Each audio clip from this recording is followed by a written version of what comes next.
Hello, I'm Cindy Ehrenberg-Seltzer, President and CEO of the Children's Services Council of Broward County.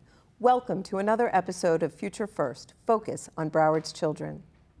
For several years now, the CSC has been an integral part of a Broward Reads Campaign for Grade Level Reading Committee. Together with Broward County Government, the School Board of Broward County, the Early Learning Coalition, and many other partners, the committee supports efforts to ensure that all children learn to read at grade level by the time they complete third grade. The impact of this work has been recognized nationally by the Campaign for Grade Level Reading through Pace Center honors over the past 3 years, most recently for school readiness and grade level reading proficiency gains. One of the most important and fun and exciting events around the Campaign for Grade Level Reading, the one that kicks off each fiscal year for us at the CSC and coincides with the beginning of the school year, is Read for the Record. For the past 6 years, we've partnered with Jumpstart by participating in Read for the Record, when millions of adults and children around the world participate each year to read the same book on the same day to raise awareness about the importance of early literacy. The Broward community has fully embraced this event over the years, with hundreds of volunteers signing up each year to read in hundreds of public, charter schools, and preschools to thousands of children. The CSC leads the effort by issuing a challenge grant to other funders, which in turn allows us to purchase over 40,000 books, which are distributed on the day of the event to practically all pre-K, kindergarten, and first grade students in Broward. In anticipation of this year's Read for the Record, we are extremely fortunate to have with us Oge Mora, the author of this year's chosen book, Thank You, Amu, and Naila Bolus, Jumpstart President and CEO. In a little while, we'll share a television spot that we've created to promote Read for the Record in Broward. Welcome to you both. I am so excited. Read for the Record, I have to tell you, is probably, if not my favorite, nearly my favorite, one of my favorite events each year. I just love going into the classroom and reading with the students. It's so much fun. Naila, why did Jumpstart come up with this idea? And what does it mean, Read for the Record? Right. Well, first of all, thank you so much for having me here today, and thank you for your partnership. This is our 6th year of working with Broward County on Read for the Record, and you are by far the stars. Of course. We absolutely, we share the stories and how creative you are, and just the sheer number of books and readers and volunteers and children is incredible. Read for the Record is just what it says. We are reading to break the world record for the most people reading the same book on the same day. This is our 14th year.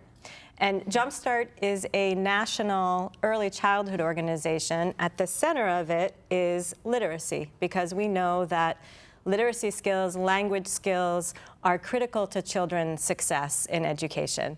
So the idea of Read for the Record is that we would bring together adults to read with children, that we would raise the profile of the importance of early education, high quality early education, and that we would make really high quality literature accessible to many more children through the distribution of the campaign book. It's such a wonderful idea. And we had been involved for a couple of years when we decided to become one of the communities that participates in the Campaign for Grade Level Reading. We thought, what a great way to kick it off, to inspire people, get those adults in the classroom, and have them have the experience of just having fun connecting with children. Are you seeing that around the country as you do that? Absolutely. Or around the world, actually? Yeah, around the world. But last year, the 64 different countries participated in the campaign. So we had close to 2 million people participating last year. So this has really become a major event. And it is fun, you know, and we pick a book every year that has rich vocabulary, a strong narrative, characters that represent the diversity in our world today and the diversity of the communities served by Jumpstart. And we create activities alongside that make it fun for children, for adults to engage, and that, you know, really celebrate that incredible value of adults reading with children. The books really are beautiful, and this year I think again, you have chosen a spectacular book, and I'm not just saying that because Oge is here. Well, look at Oge. But yes. even before I met you, Oge, when I read the book, it brought tears to my eyes, tears of joy. It's really beautiful. Can you talk about what Thank You, Amu, I'm going to say it right, Thank You, Amu, where that comes from and what inspired you to write it? Of course. So when I was first kind of thinking about this book, I wanted to talk about the experience of something being lost, but something deeper being gained. And when I thought about my life and how I've had that kind of experience, I immediately thought of my late grandmother, who I called Amu. And Amu was just a really wonderful woman, and she made this amazing pot of Nigerian stew, and she would make this huge pot, and the only thing that my grandmother loved more than cooking was sharing and giving her the food to anyone who wanted some. So it didn't matter if you were part of the family, if you were a friend, if you were a neighbor, everyone had a seat at my grandmother's table. And so when you're talking, the thing about Thank You, Amu is that even though the book is talking about the stew that the character Amu is giving to all these people, it isn't a book about stew, but really about gratitude and food's magical ability just to bring us all together. And so I really wanted something that celebrated that, and also a book that not only celebrated my unique individual experience as a Nigerian American woman, but also celebrated community and how rich it is that everyone has these different experiences. And what's been really so special about having this book out here in the world, and what's so great about working with Jumpstart, is that I'm hoping that kids from all over think about the special people in their lives and the meals that really mean a lot to them and the things that are really special about their particular communities, and really cherish and celebrate those things that we have. I think it's just really special. We had the opportunity this morning to sort of test drive with some children and see their reactions to the book, and it was beautiful. I mean, I think one of the nice things too when you're reading to children is when a book invites discussion with them. That gives you the opportunity to ask them questions and see them react to that. And I saw you do that with them. And I imagine, Naila, you did the same when you did your reading. I was in another room, so I couldn't see. What kind of reactions did you get? Well, just following up on this last theme of giving and community, at the end of the book, you know, when you say this is a book about sharing and also about generosity, right? It's about gratitude, but also generosity. And all the kids' hands went up, and it was like this, I share with my family, I share with my friends, I share. And it was so wonderful just to see that, how eager they were to talk about the whole concept of sharing. Yeah, no, that's so great in the book. And when I was also writing this book, what's also great that it is a part of Read for the Record is that my favorite experience growing up was being read to. And so when I was making this book, I really wanted it to be something that was fun to read. So just having cool words like scrumptious and delectable and things like that. And having knocks and Yes, kids I had being fun able- knocking on the door. and kids and asking kids, who do you think it is? And the answers you would get are just so creative and humorous sometimes. But yeah, I really wanted something that was interactive and that had a lot of opportunities to bring the kids in. Definitely. And it's like a surprise after every page, right? Because you don't know who it's going to be, and then you turn the page and you find out, and you've just so beautifully woven in that that suspense and that wonderful surprise when the children find it out. And they're obvious places. And to your point, vocabulary, that, you know, you treat adults, I mean, you treat children, you know, like people, that they can understand complex words, and it really gives you an opportunity to share that vocabulary and for them to learn it, to understand the meaning, to really make meaning out of that word. So, you know, for example, you say delicious, later you say delectable. You know, it's really a wonderful opportunity for vocabulary. And one of the reasons that we like making sure that every child gets a copy of the book is so that they can continue to refresh those words and read them again and introduce them to their siblings or their friends, their parents, and really explore what does that mean. So it's fun for them. Yeah, and even when I was creating the artwork, I have like little details in there. So I'm hoping on multiple reads, they'll be able to look in the actual images themselves and find small little details here and there. Let's give them a hint about the red. I loved your yeah. story about the I red. love that because I didn't know that. So that was wonderful. Yeah, so Amu in the story is making this big fat pot of thick red stew, and so I use a particular red paper when I was doing the collage work for that. And so throughout the book, whenever you see that stew, we see that red paper. And then at the very end, when Amu's community has returned for this wonderful feast that they have towards the end, the little boy presents her with a shiny red envelope. And when I have that envelope and I collaged it, I used the very same paper that I used for the stew for that envelope, because I wanted to make sure it was very visually clear that the envelope and Amu's stew are equal in value. I think what people don't always know is that Nigerian stew is a very hard dish to make. You know, it takes hours to stir and to cook down all the ingredients. And so it can be very complex. But the thing about giving is that it doesn't have to be hard, you know, that there's a joy, there's an ease in that. And so, yes, you can do something as complex and as magnificent as this thick red stew that brings this whole community together. But it's more, rather than the skill or the time, it's about the sincerity in which we give. And so that little boy's note that inside has "Thank you, Amu" is just as, has the same impact as that stew. Even though that stew brought everyone to Amu's door, it's that letter that brings everybody together towards the end. Around her as a character. And everyone has something to give. That's what when I first read it, I love that it was the little boy who brought the thank you note and that message of gratitude. Everybody else brought a salad or a dessert, or that's what he brought. And that message was just so powerful. I think everyone has something to give. You know, that's the perfect transition to the fact that we have a promo here, because everybody can give on November 7th. Let's look at the promotional spot that we've created here in Broward to recruit you volunteers to participate in Read for the Record. Today, we're cooking up a recipe, and it's going to bring all Broward County together. We need a sprinkle of love, a dash of kindness, 2 heaping cups of gratitude, and the secret ingredient.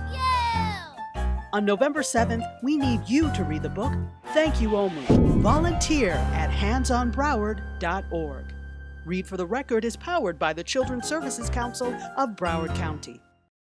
I just love that spot. That is so fabulous, so creative, inspirational. Our promo from 2 years ago won a Telly Award, so I'm hoping this one does as well.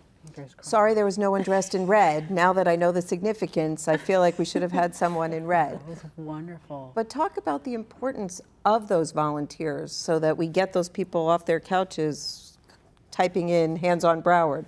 Why are those volunteers important? It's the key, exactly. As Oge said, it is about adults reading with children. And so the volunteers who come and who sit down, even if you're reading with one child, number one, it counts for the record, for breaking the world record. And number two, it's giving children the incredible experience of this book. How has it been, Oge, seeing your book come to life in the world? What a question. No, it's been, it's such an incredibly profound experience. I say this time and time again, like when you put a book out to the world, it doesn't belong to you anymore. And so it kind of ends its journey with you, and it just starts to take its place in the world. And so that's always, as like an author, it's always a very nervous experience to think, you're like, whoa, like, will it take, like, where will it go, you know? And so to see where this book is gone and to see where this book will go by November 7th for Read the Record is just the most extraordinary thing. I would hope my grandmother would be proud. I'm sure She would be. And what do you want those volunteers to know as they read the book? I would say that, first of all, I'm so grateful that they're taking a part of such an amazing experience for childhood early literacy and for these kids to have that experience reading with someone very early on. And that I hope that not only is it a book that the kids themselves enjoy, but they enjoy, you know? Because I think that I'd always like to point out in the book, Amma doesn't give like with a frown, she gives it with a smile. Like she finds so much joy in giving. And like to this day, whenever I make stew, I tend to make too much. And I think I do because when you make a lot, you get to give some of that away. And so I hope that they experience that same joy as they really hand those stories to those kids. Yeah. And the more joy you experience as you're reading the book, the more that passes on that joy to the children. That's right. Have fun with it. You know, it's a fun book to read. You can stop and ask children questions. You can take a moment to explain a vocabulary word if you think that it's something that children have not heard before and give it some meaning. You know, you can make the sounds with the knocking, like you said. Like there are all sorts of ways to just make it really creative and fun when you read it. Yeah. I know sometimes I hear from adults that they're afraid. They're afraid to go read. But you have some guidelines for them that I believe we pass out when you sign up. We do. One of the hallmarks of this campaign is that we publish with our publishing partner, Little Brown, for young readers. We published a special edition of the book. It's the exclusive edition for this campaign. It's in paperback so that we can make it more accessible. We have an English edition and a Spanish edition. And then we include with it tips on reading with children, activity guides, those key vocabulary words that we Jumpstart think are important words for children and how you describe them. Some activities that go along with it, and then also just comprehension questions so that you can continue the conversation. Nice. And I know we always try to dress up a little bit, so I may be found with a chef's hat like one of those on the day, but any volunteer should feel free to bring props or anything that they feel would make the experience more fun. Absolutely. Talk about some of the community members. They're wonderful characters. Yeah. We had a whole conversation in the class today with the children about who was the dancer. Oh. When it was wonderful. They were deciding this person, no, this person, and the hot dog vendor and the police officer. Yeah, I think because one of the number one emails I get from kids around is be like, who's the mayor? Or like, I thought the dancer was this person. Like, can you confirm this for me? That's great that they're taking it so seriously. Yeah, like, and they notice everything. I always say, every school, I get asked a question I've never been asked before, and the amount of the kids, they see everything, every little detail, even like a little detail in there. I was like, oh, I'm just gonna put that in just for me. No one's gonna notice that. Like, I'll get that question, and I'm always just like, wow, like these kids are such amazing readers and just great visual analysts and whatnot. So it's so great to work in this field of making books for such an intelligent crew, to be quite honest. Yeah. Because we're here at Beacon, and there are some young people that often watch this channel, can you talk about what it's like? I mean, you're a young woman, college graduate, as you pointed out to me, but you know, you've written a book that is now being sent all around the world. What inspired you to become an author and an illustrator, and how did you get published at such a young age? Well, I have always, it started very early for me, that I was a kid that really loved reading and just really loved drawing. And I kept with it because I loved it so much. And I didn't really think that I was going to do much with it, but it was just something that I was always incredibly passionate about. And so, yeah, I was in school and I actually ended up going to art school and things like that. And I got an opportunity to just start to think about my own stories and put those stories onto the page. And it just felt so incredibly right when I did that, you know? And what I've noticed a lot of times for people, especially people of color, is that whenever I'm in conversations with people, they say, "Oh, I didn't think that people who looked like you could be authors or could be illustrators or things like that, or I don't usually see these sort of books that speak to my experiences." And so it really means a lot to me that you're doing what you do. And so I'm just really grateful to have a chance to put books out into the world, and hopefully the kids coming up will just know that there's a space for you to tell your story, really. That's beautiful. I love that. And I hope that people watching that the young people watching will be inspired. I know I've had conversations with my own daughter about, she's 13 now, but she was always loving to write and draw. And her original goal was to be an author, illustrator. So I hope she follows in your footsteps. I hope so too. So what's next for Jumpstart? What do you have going on? Well, Read for the Record is our big focus right now. So November 7th, readfortherecord.org. And what's the Broward? Handsonbroward.org, I think, is the Broward address, right? Handsonbroward.org is where people can sign up, and readfortherecord.org for more information about the whole campaign. We've also kicked off our school year. So as I mentioned, Jumpstart is an early childhood organization. We have a curriculum. We train college students who serve in about 750 classrooms all around the country. And so we've just kicked off our school year.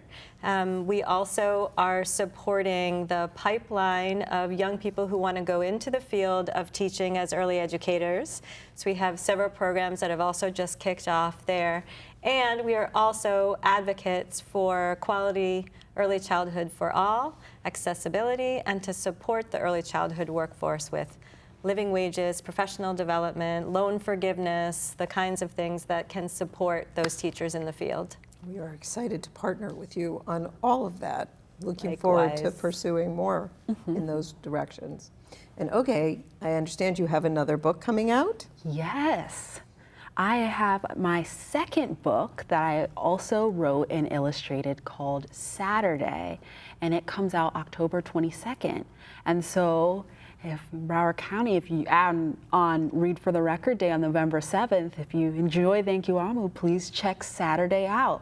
It's a story of a mom and the daughter, and Saturday is a special day that they spend together. And so it's really a book about togetherness and cherishing the time we get to spend with those we love. You really come up with some very powerful subject matter. Thank you. I love that. Obviously, family is really important to you. Yes, definitely. So reading together, reading with our children, helping them to understand the importance of reading is central to creating a knowledgeable workforce of the future, and children who understand sort of the world around them. I mean, you're opening a window not only to reading, but also what a gift to introduce them to Nigerian culture and the big world. Right. I have no doubt that this year's Read for the Record will once again prove to be a successful and fun experience for children and adults alike. Thank you so much, Oge Mora, for the wonderful story of inclusiveness and community that is your book. Thank you, Amu. And Naila Bolus for leading such an effective early literacy campaign that's also a lot of fun for all involved. To our viewers, please go to handsonbroward.org to register to volunteer to read at a school or a preschool near you on November 7th. If you've done it before, you don't need me to tell you how much fun it is. It is a great time. If you've never done it, trust me, you'll not regret the experience and will likely want to do it again and again. And in fact, through the campaign for grade level reading, there are opportunities for you to become a regular reader at a school near you. Hands on Broward can help you with that as well. I've been your host, Cindy Ehrenberg-Seltzer. For this or any other episode of Future First Focus on Broward's Children, go to our website, cscbroward.org, where you can access our YouTube channel, follow us on social media, and remember to join us next time on Future First Focus on Broward's Children.